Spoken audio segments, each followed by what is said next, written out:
Hey everyone, welcome back. Today I've got another build for you. However, this one's going to be a little special. We are going to be building the Hildagard 395. It's a 10-inch freestyle quad. So I want to walk you through the components that we're going to be using really quick, and then I'll show you the frame and we'll get right into the build. So right over here we've got the Team Black Sheep Unify Pro V3 40 channel 5.8 gigahertz video transmitter. It's selectable power output all the way up to 800 milliwatts. Right next to that we've got the God universal sticky super grip whatever gel nasty battery pad, and we've got the Predator Mini. Right here we've got the Brother Hobby T5 motors. These are 3115 1050 kVs. These are going to crank out an insane amount of power. And what's going to be providing that power? Well, right here. These are the new Turnigy Graphene 6S 4000s. Let's take a look at this. Yeah, that's a serious battery right there.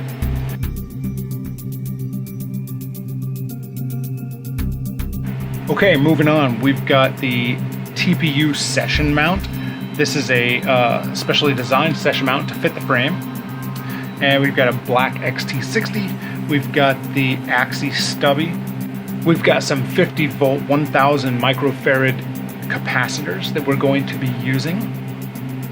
We've got a TPU printed mount. This is going to be for the stubby. We've got the Maytech FC Hub 6S. This is the one with the 5 volt and the 10 volt BEC. It's rated for 184 amps. For the receiver, we're going to be using the Crossfire Nano SE. This is the one with the Immortal T antenna. And for the flight controller, we're going to be using the Brain FPV Radix. This build will have GPS on it. So I've got here from Ready to Fly Quads a little GPS and the TPU mount for it. And for the ESCs, we're going to be using the Airbot Wraith 32 metal V2s. These are 66 amp, but technically they're the same as the Kamikazes, so they're the 80 amp ESCs. So we should be good to go there. All right, let's show you the frame.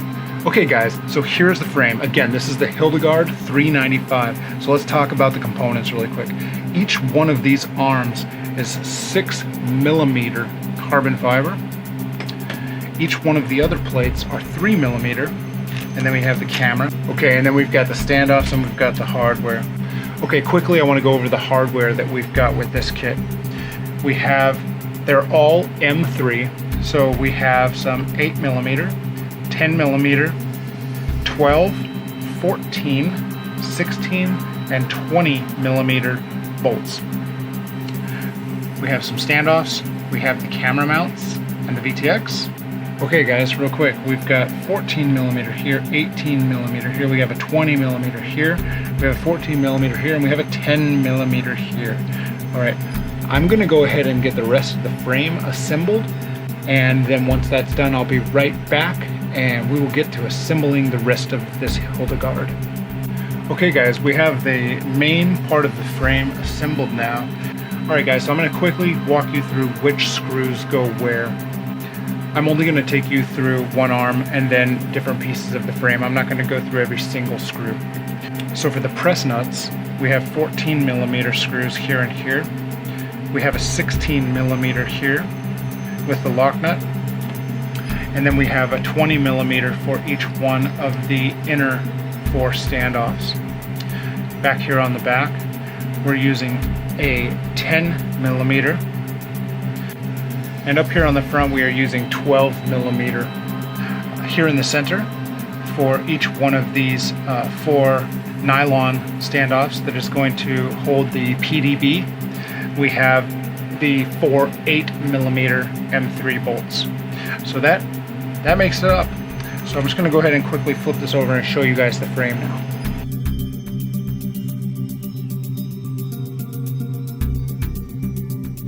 I'm just going to go across all the bolts really quick for you. So starting here, we have 14mm, 16, This is the 20. And this is going to be the 14. Coming across again, we got 14, 20, 16, 14. Up here at the front, we have 12. And these are going to be for the 2 long standoffs. Back here in the back, we have a 10mm and a 10mm. And then in here on each one of these 4, we have the 8mm bolts going to the nylon standoffs, which are right here in the center, that the PDB is going to mount to. Okay guys, we're going to go ahead and start by installing the Maytech FC Hubs 6S. Again, this is the one with the 5 and 10 volt BECs. It's got the current module rated for 184 amps. So what we've got here on the back is a little piece for you to route the power cables from the PDB through here and then out the back. One thing that I would recommend, because it does not appear that the carbon has been finished, is take your diamond file and just come around the edges, because this carbon is going to be very sharp and you do not want it coming in contact, cutting through the insulation of the wire and coming in contact with the actual wire itself. It will short the entire quad out.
Okay guys, we are going to go ahead and get the wires for the ESCs ready to go.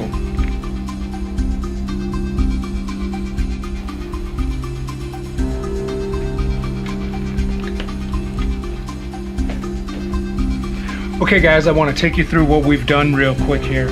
We've got the wires all soldered up onto the PDB for the ESCs.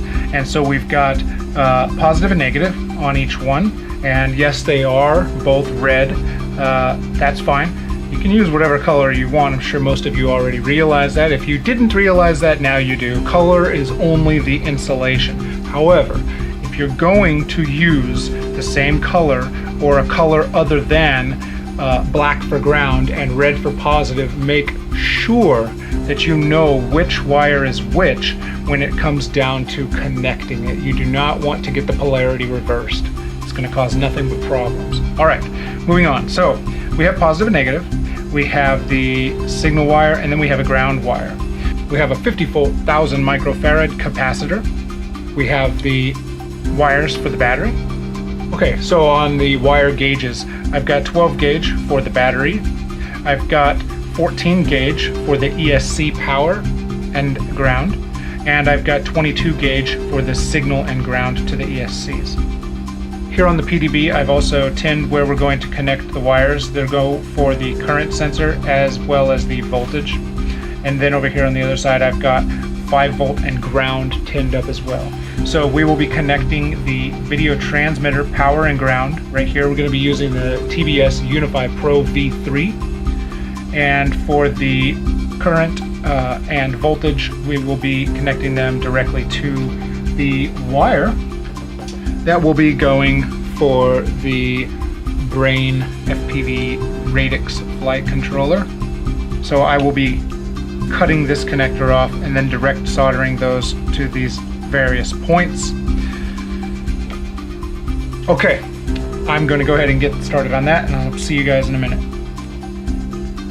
Alright guys, real quick, coming off the flight control, I want to tell you which wires are what. So we have the motor wires, which is going to be 4, 3, 2, and 1. and then we have 5 volt and ground, and then we have current and voltage, okay, in that order.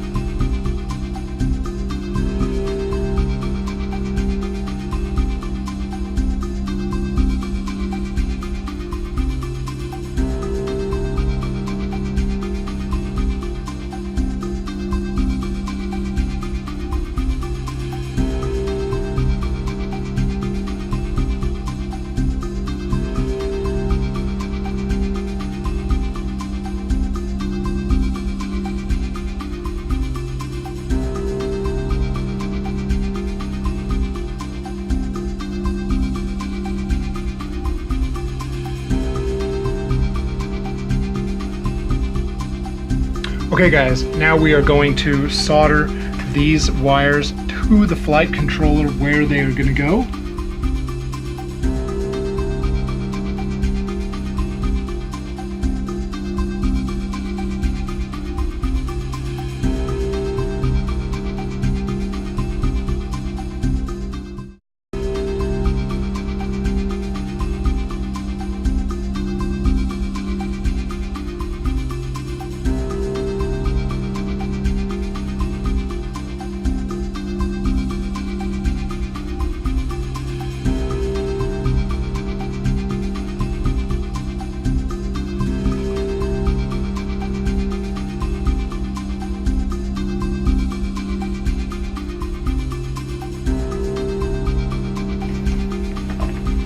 Okay guys, we've got everything connected now. It might look like a little bit of a mess, but I promise you it's very clean. The solder joints are really nice.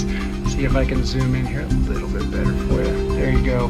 Now you can see everything. So yeah, again, we have voltage going over here to VCC, ground, current.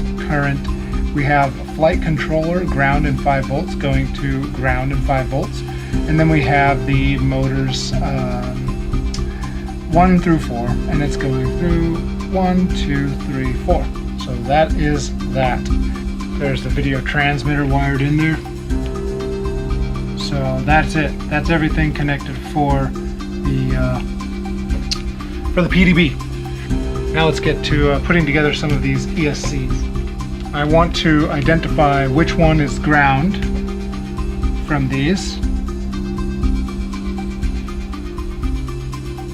Okay guys, now we can just kind of pull up the wires on through, slide this sheath up in place. We want this thing to get as close to the PDB as we can. Right there is good. Okay, I'm going to take a couple pieces of this.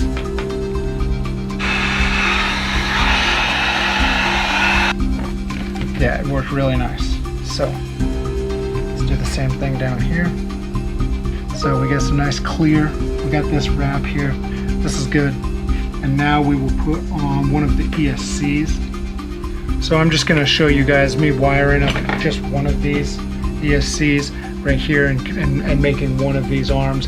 And then I'm going to go ahead and get the rest of them done. So again, what we did was we cut a 2.5 inch piece of braid. And then we cut 2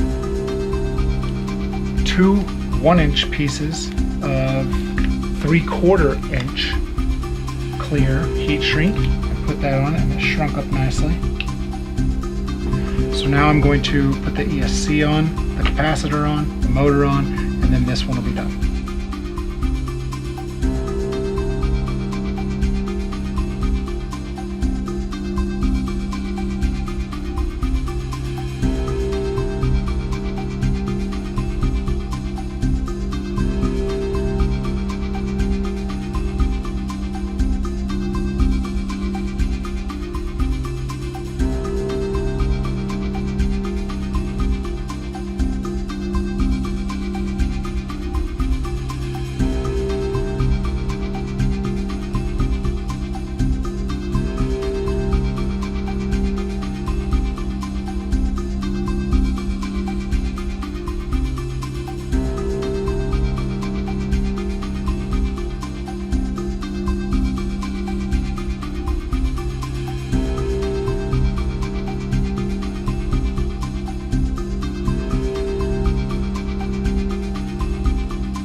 Okay, so we're just going to connect this motor now to here. We're going to connect it to the ESC, and then we are going to get a little bit more done. But before we do that, we're going to take this little 1.5 inch thick piece of heat shrink, and we're going to feed it over and get it up here and slide it up on as much as we can.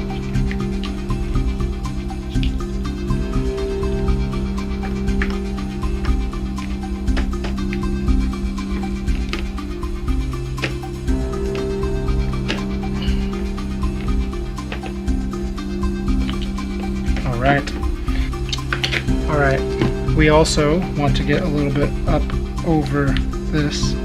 This is going to be to go back over where the motor goes. Then this one will actually hold the whole thing together. We're going to do one other thing with the motor. We are going to put a little braid on it. Okay guys, we've got the ESC soldered up to the motor now. So now I'm just going to pull down this piece, then I'm going to pull down that piece over the motor wires. Okay guys, here's what we got. This is one arm, it's done. I've got the wires coming from the PDB out to the ESC. We've got the capacitor. We've got everything in the clear heat shrink, which I like, and then we've got some braid, the red and black on top and bottom. So there you go, that's one arm. I'm going to go ahead and get the rest taken care of, and then I will see you guys in a minute. Okay guys, as you can see, I got the rest of the ESCs done. Braid is on, the heat shrink is on. While I was at it, I went ahead and I connected the camera, the GPS, and the video transmitter. We still got to do the Crossfire Nano here in just a second, but before we get to that, I want to show you where we soldered what for the camera, the GPS, and the video transmitter. So starting at the bottom right hand side of the screen, we have ground and then 5 volts. Those are going to the GPS. Following that, we have a yellow wire that's video in from the camera. The next port is CC, or camera control. Some of the new cameras have a camera control option, which would include an additional wire, and you can connect it there, and that will give you the ability to control your camera settings through the OSD. The next one over is video out. That's going to be the yellow wire going to the Unify Pro, and as you might remember earlier, we already soldered up positive and negative to the PDB for the video transmitter.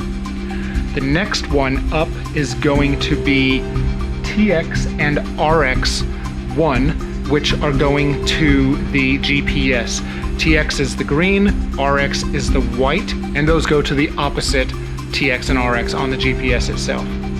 The only other thing that you can't see here is the white wire or audio from the video transmitter, which is going to be used as the smart audio. I have that going to TX4 on the underside of the flight controller, which we will select UART for as the TBS smart audio in Betaflight, and that will enable us to change all of the settings of the video transmitter through the OSD. Okay, let's get on to the Crossfire Nano. So real quick here, I want to go over the pinout here on the Nano. So starting from the top, or the square pad, we have ground, and then 5 volt, then channel 1, and then channel 2.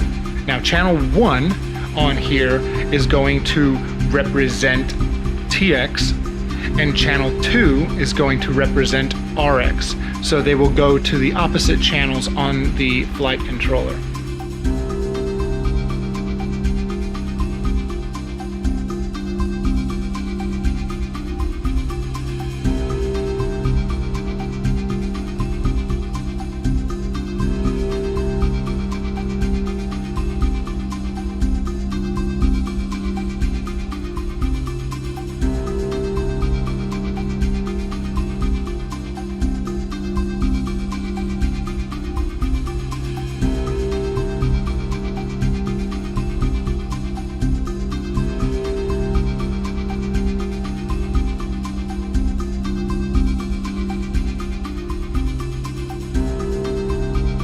Okay, so now that that's done, I happen to have an extra plate laying around from an old Alien build. It's going to work quite nicely to put here on top of the stack, give me somewhere to put the Nano and the Unify Pro, keep it out of the way, and separate it from the rest of the components. We're gonna get this thing buttoned up, do the smoke test, and then put the top plate on, and then that's it.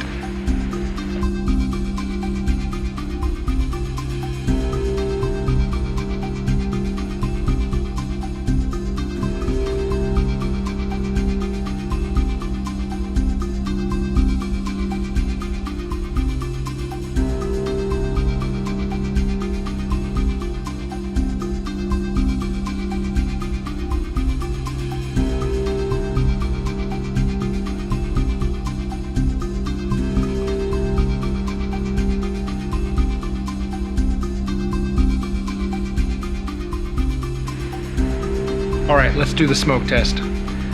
You may notice that I'm using a 4S battery. That's because the smoke stopper is only rated to go up to 4S. So I did not want to use the 6S battery and chance damaging the smoke stopper. Okay, there we go.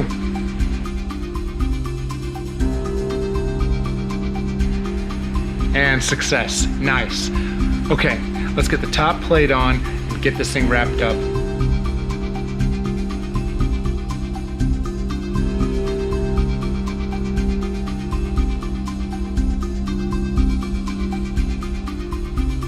I hope you guys liked this video. If you found it helpful or informative or entertaining, give me a thumbs up. If you want to see more build videos, then consider subscribing and ringing the bell.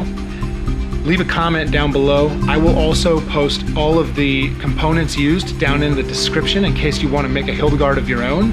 And yeah, I'll see you next time, guys.